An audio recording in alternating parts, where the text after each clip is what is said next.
It's your Pharaoh, Crimson of the Get It in Blood family. Download my new hit single, This Is For, and look for my latest album, Toaster, to drop in the new year. Let's get it together. Let's get it in blood. King Ice. King Ice, baby. King Ice. King Ice, man, we here. King Ice. King Ice. King Ice. King Ice, baby, it's official. What do you smell? The sweet leaf. It's cooking. That's hard. Oh, I'm officially a rapper. That's because you won the Grammy, bro. The hip hop now, which is crazy because a symphony record took a lot of energy. And it was basically you with all your niggas trying to get recognized on the same fucking record. So everybody trying to outdo each other. Right. And that came from the Juice Crew because we didn't know who Master Ace was till after that song. Kane did all them niggas a service. So was Protect Your Neck? With the exception of G-Rap. G-Rap was already Was Protect Your Neck, because Protect Your Neck was like the first Wu-Tang single? Yeah. Yeah. Was that what y'all was doing on that record? No. That, you know what? It's funny, okay. Wu-Tang was supposed to be Old Dirty Bastard, RZA, and Jizza. Period.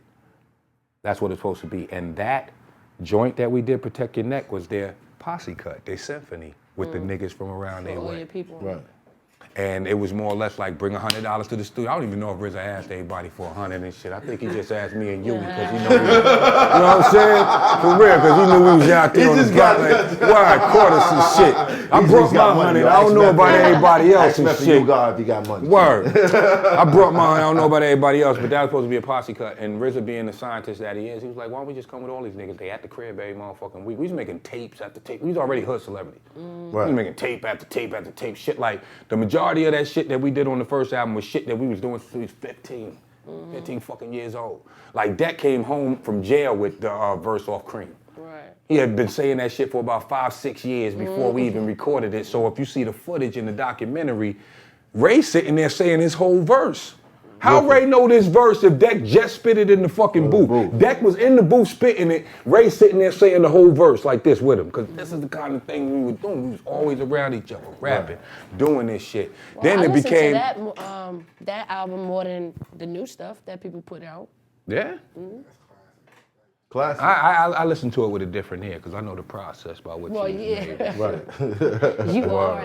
You know, the I can't even explain some of the mystique of the Wu-Tang, but I think it definitely has to do with the strength in numbers, and you can pick and choose, you know, who you like and shit. Right. And it's and the lifestyle. yeah, and we It was a lifestyle that was introduced also. Yeah. And we did something nobody had ever seen before to that point. So we came in as a group and it was like, oh, these niggas rhyme by themselves? Like, that was unfathomable. And at first like, we thought you all can't y'all was rhyme by 5%. yourself. We was like, they all 5%. They call each other God. That's fire. That was Yo, based off the let's just talk period, like the that. black man being God. It was a whole That's what lingo, it was. but it was a whole Yeah. being. Like, you Yeah. know. But, you know, I attribute that, a lot of that too, to when the Native Tongues was out. Remember Jungle Brothers, De La Soul, Queen Latifah, Moni Love, they was all called the Native Tongues. Right. And remember when it was just cool to have black power and shit? Yeah. I forgot, like people, they really, like the music industry is incredible because they pushed that shit to the side so quick and flooded us with this glamour gangsta and glitz and gang of shit. And the movies played a part in it too. I mean, I ain't gonna even lie. First time I heard Throw Your Guns, I wanted to really murder some fucking body. Yeah. Like I wanted to fucking kill, like I was, That was the first rap song I memorized from start to finish. wow. Throw Your Guns. My first one I memorized was Suck MCs. Wow. Because everybody on my 6th grade trip to Philadelphia was singing, the whole bus. I never even heard the fucking record before. You know what I mean? They all said 2 years ago. A friend, that and the Force MDs. Forgive me, girl. I'm sorry for what Force MDs, baby. Staten Island's own, nigga. Fuck y'all mean. I was a Wu-Tang like kind of fanatic. I even had the video game, like everything. Like, It was a it weird. had power moves. It was a weird era. I think that was the begin. That era right there was the beginning of rock and roll status because Kane and them. Remember Kane, Rakim, and all them niggas. Yeah. To us, they was stars. but they weren't internationally known like that. G-Rap not internationally messing with known Madonna like that. at one point. Don't get me wrong, these niggas was getting money.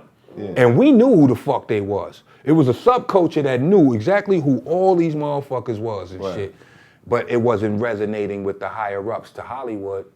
For example, my first time when I wanted to do How High, I couldn't, like, I'm so arrogant at this point, I couldn't believe they didn't know who the fuck I was, and they didn't. Hollywood could have cared like, too fucking less. We don't know these guys, who are they? Right. Really, motherfucker? Like, me and Redman had the #1 fucking rock while all that shit. I'm like, y'all know who the fuck I is? That's crazy. Call your assistant in here. Assistant comes in, like, who the fuck am I? Oh my God, Methodman. And they look at it like, oh, okay, we might want to do business with you. You know, that kind of thing. So, I mean, They was trolling you, son. They was trolling you. No, these motherfuckers really don't know. Who the fuck he is, son. They don't know. Yo, I was told by an know. exec, and I'm not gonna say the name, but a white exec told me to my face, black people don't watch television. We don't watch television. We don't go to the movies.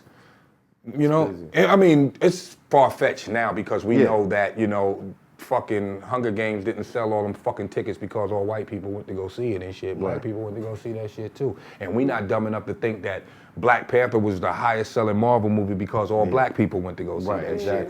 So the thing about breaking into that whole fucking space, it's just weird, man, you know. It's Hoffa. Trapper turn smack rapper. Only smack rapper that you know is smack rappers.